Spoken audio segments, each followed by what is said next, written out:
and humility, and the accompanying insights into the human condition. Please welcome Toastmaster Barry. Woo!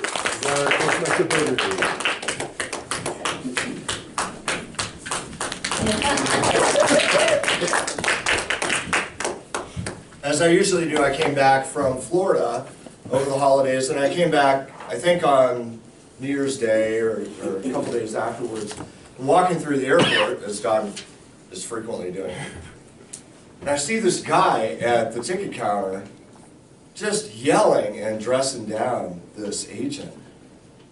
And he's upset because his flight was canceled. And of course, you hear these things like, "I have got to get to Seattle tonight. If I don't get tonight, I am in big trouble, and so are you."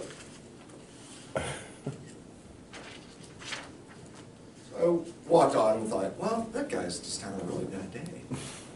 I hope he gets to Seattle. Everyone wants to go to Seattle. That night, I was all ready to go to work the next day. Lydia was going to school. And at about 1 o'clock in the morning, I felt this sharp pain in my back. And I thought, yeah, I know what that one is. Because I had had a kidney stone a week before I got married. So I knew what that felt like. It's not a pulled muscle because it moves. It doesn't stay in one place. It actually moves a little bit. So I was in agony the rest of the night, and then I barely got my daughter to school, almost passed out in the car. And spent about 36 hours going through all of the trauma of passing a large kidney stone, and even a week afterwards. I wasn't able to sleep. I wasn't able to eat. The pain was so bad I was throwing up, and that made it difficult to stay hydrated. But that's not really what this story is about. Thank you for participating. Now listen, okay? It's not going to tell you what it's really about. What it's really about is learning how to work through something rather than working against something. My girlfriend Erin came over to help me, which was really nice. She brought me food. She brought me these flax things. I don't know what they were, but so I choked those down. I was already drinking a lot of water, so it didn't make much difference.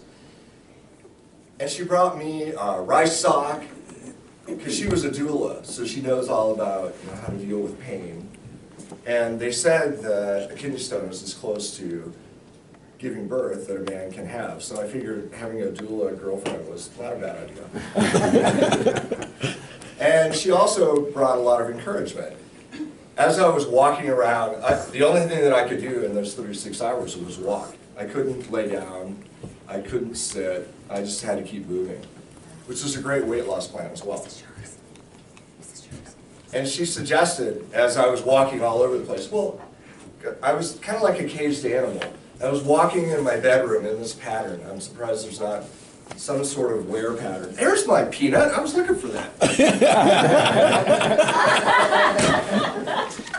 She suggested, well, why don't you walk down the hall instead of, just in this little space.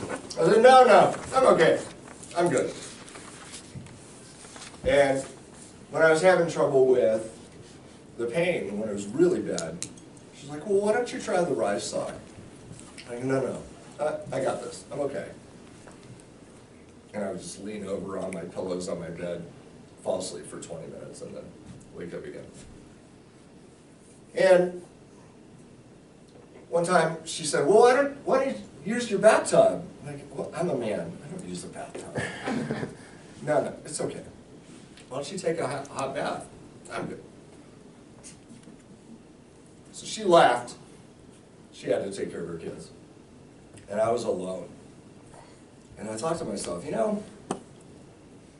what I'm doing isn't quite working. Because what I was doing was going to the side of my bed and which really hurt. But I thought, gravity works, so maybe I could move this myself.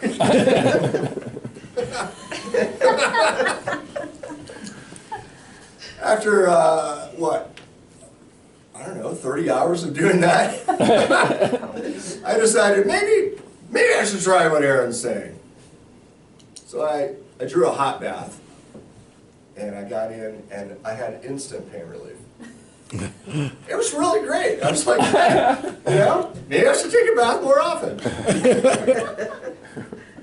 And then, after a while, I said, well, maybe I should try that rice sock.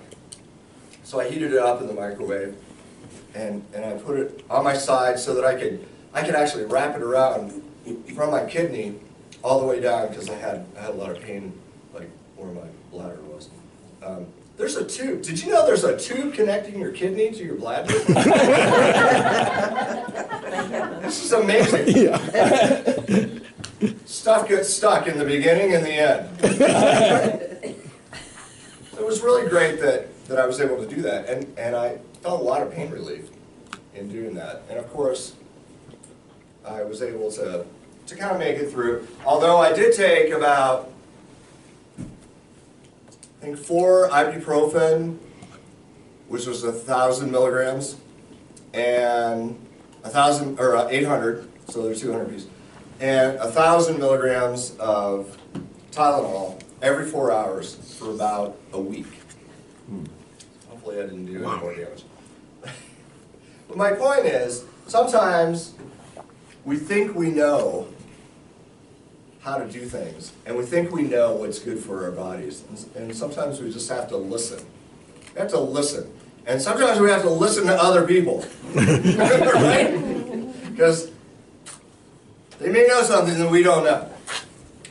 So what was really ironic was, on the plane, as I was coming back, I watched a 3-hour documentary on George Harrison. And of course, George Harrison's first solo album is All Things Must Pass. And one of the songs on that album was The Art of Dying. So the entire time that I was going through this ordeal, I was hearing All Things Must Pass in my head. All things must pass. And then, of course, I was hearing The Art of Dying at the Worst Place, which was great irony. The lessons that I learned were, and the most important, obviously, humility, weight loss, listening to yourself, listening to your body, listening to others.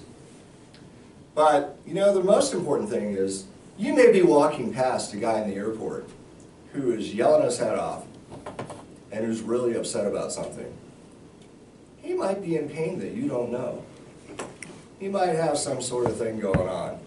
There might be someone at work who's freaking out, and you're like, I don't know what is wrong with that guy.